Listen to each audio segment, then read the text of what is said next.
Bienvenidos no solo a un nuevo episodio, sino a una nueva temporada de la Cantina del Ortopedista, el mejor programa de educación en ortopedia con el peor nombre según algunos moralistas ofendidos. Pero como no se me ocurren tres cosas que me valgan más verga que lo que opinan sobre el nombre de mi canal, ya no haré caso a dichos comentarios. Pero dejemos de chillar. Quiero mandarle un saludo cordial a todos los que nos sintonizan por alguna de las plataformas de podcast, en especial a los de Spotify, donde tenemos presencia en casi todo el continente y en algunas partes de Europa. Así que salud por ustedes, amigos. En esta nueva temporada vamos a continuar revisando temas de trauma, pero en esta ocasión de la extremidad inferior, excepto por fracturas de tobillo que pendejamente metí en la temporada pasada. En esta ocasión, y siguiendo las recomendaciones de mi esposa, a quien también mando un saludo, algunos temas como el del día de hoy estarán divididos en dos partes, ya que son muy extensos para ponerlos en un solo video. Y seamos honestos, cuando ves un video de más de 15 minutos, por más interesante que parezca, te da pereza escucharlo. Así que intentaré mantener los episodios un poco más cortos para que no se aburran. Pero basta explicaciones y vayamos al tema. Hoy revisaremos las fracturas de la pelvis, tocando los apartados de la epidemiología, anatomía y clasificación. Empecemos.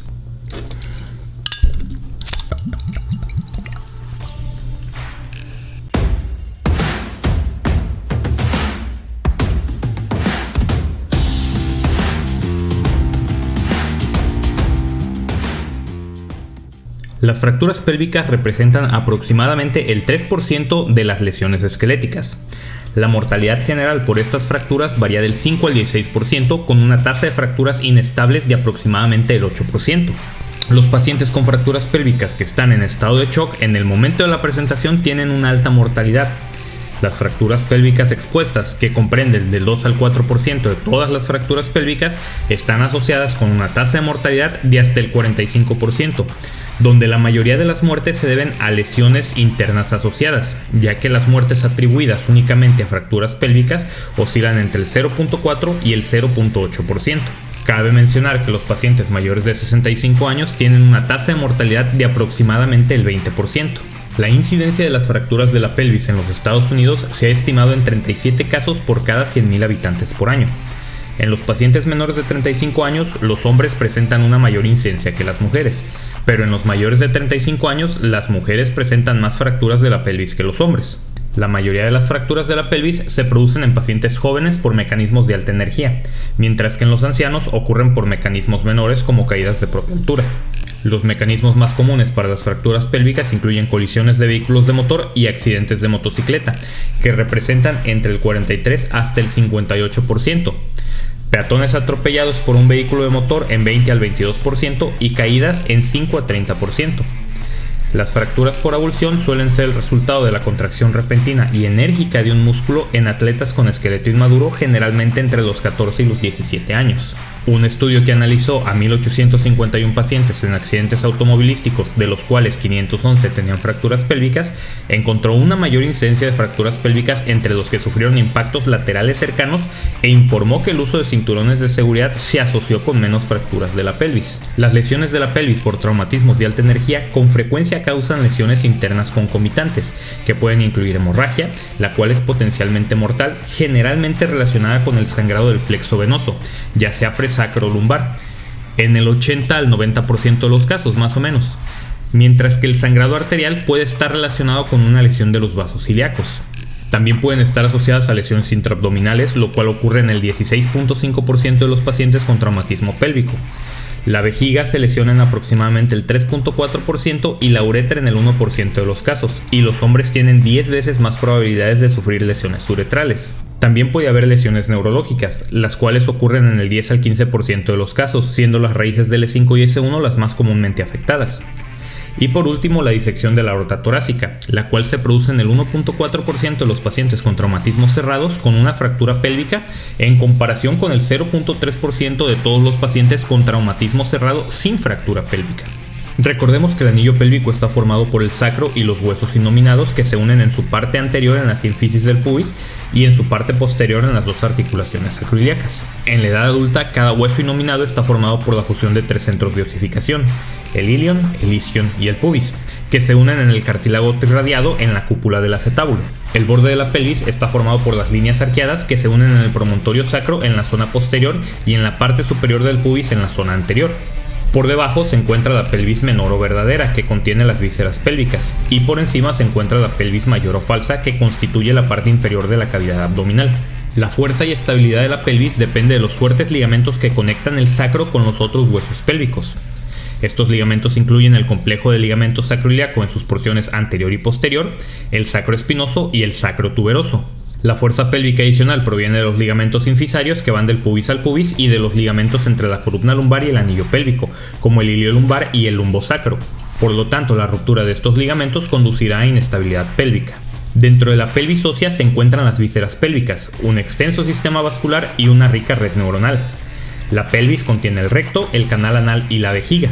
En las mujeres, la uretra, el útero, los ovarios y la vagina también se encuentran dentro de la pelvis, mientras que la próstata se encuentra en los hombres.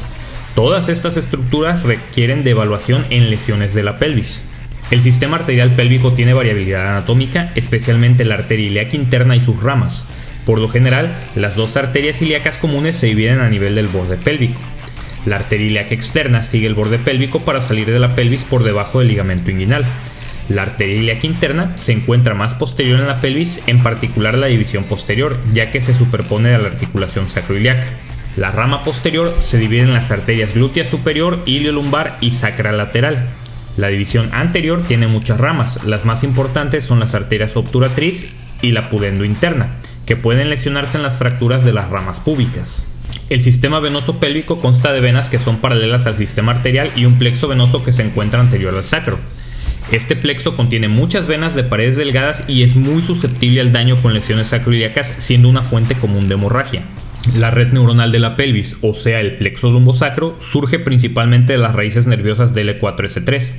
Los nervios sacros salen a través de los agujeros neurales sacros y pueden lesionarse con fracturas del sacro.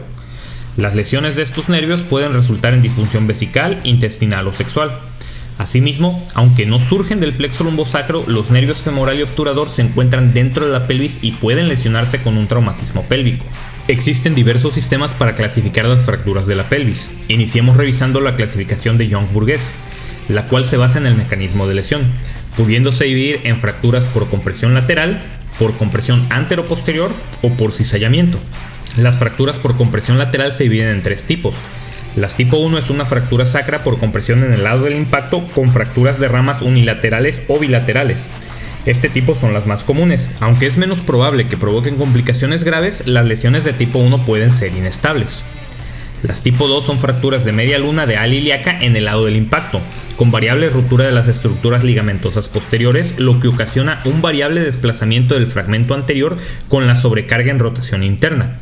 Conserva la estabilidad vertical y puede asociarse a una fractura por aplastamiento de la zona anterior del sacro. Las tipo 3 son lesiones de tipo 1 y 2 en el lado del impacto, pero la fuerza se extiende a la hemipelvis opuesta, creando una lesión a libro abierto en el lado opuesto al impacto, también conocida como pelvis azotada por el viento. Las fracturas por compresión antero-posterior son el resultado de una fuerza aplicada a la parte anterior de la pelvis, bien mediante un impacto directo o bien por transferencia indirecta a través de los miembros inferiores o de las tuberosidades isquiáticas y ocasiona lesiones por rotación externa, diástasis de la sínfisis o fracturas longitudinales de las ramas. Este tipo de fracturas también se divide en tres, donde las tipo 1 implican un ligero ensanchamiento de la sínfisis púbica, por lo general menos de 2.5 centímetros, con ligamentos del anillo pélvico posteriores intactos.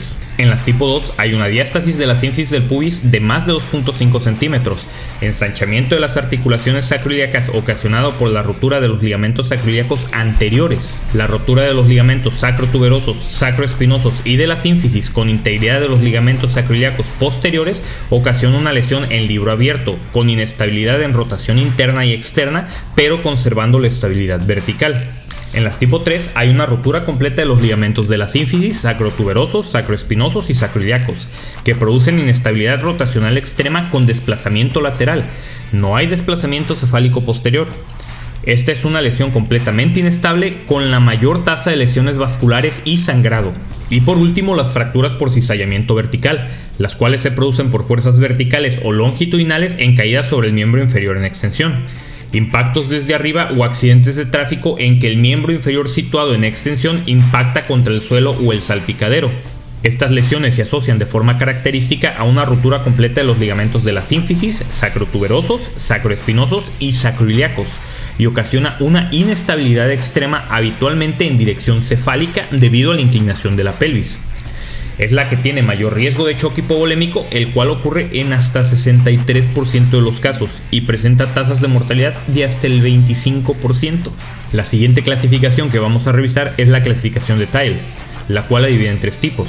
Las tipo A son fracturas estables, las tipo B son fracturas con inestabilidad rotatoria pero con estabilidad vertical, y las tipo C presentan inestabilidad tanto rotatoria como vertical. Las fracturas tipo A su vez se subdividen en tres. Las tipo A1 son fracturas de la pelvis que no afectan al anillo o lesiones por abulsión. Las A2 son fracturas mínimamente desplazadas del anillo pero estables. Y las tipo A3 son fracturas transversas del sacro o del coxis. Las tipo B también se subdividen en tres. Las B1 presentan inestabilidad en rotación externa y son las llamadas lesiones en libro abierto. Las B2 son lesiones por compresión lateral con inestabilidad en rotación interna pero son lesiones unilaterales. Mientras que las B3 son también lesiones por compresión lateral, pero tienen una inestabilidad rotatoria bilateral. Y por último, las tipo C también se subdividen en tres. Las C1 son lesiones unilaterales, la C2 es una lesión bilateral, pero en un lado hay inestabilidad rotatoria y en el otro inestabilidad vertical. Mientras que las C3 son lesiones bilaterales y en ambos lados hay inestabilidad rotatoria y vertical. Y estas se pueden asociar a fracturas del acetábulo. Y por último tenemos la clasificación de la AO, donde a la pelvis se le otorga el número 6 y el anillo pélvico el número 1, por lo tanto son fracturas 61.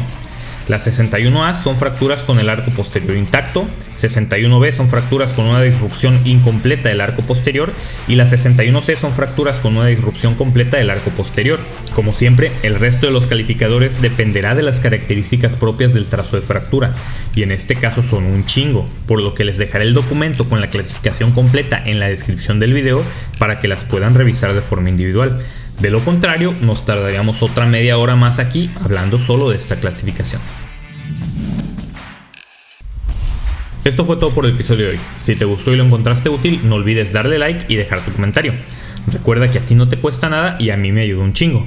Si nos escuchas en una plataforma de podcast, no olvides dejar una revisión de 5 estrellas. La siguiente semana terminaremos de revisar el tema de fracturas del anillo pélvico, por lo que te invito a que te suscribas al canal si aún no lo has hecho y actives las notificaciones para que YouTube te avise en cuanto se sube ese video. Yo soy Joel Galindo y esto fue La Cantina del Ortopedista. Me despido de ustedes como cada semana recordándoles que se porten mal, lo hagan bien y nos vemos hasta la próxima.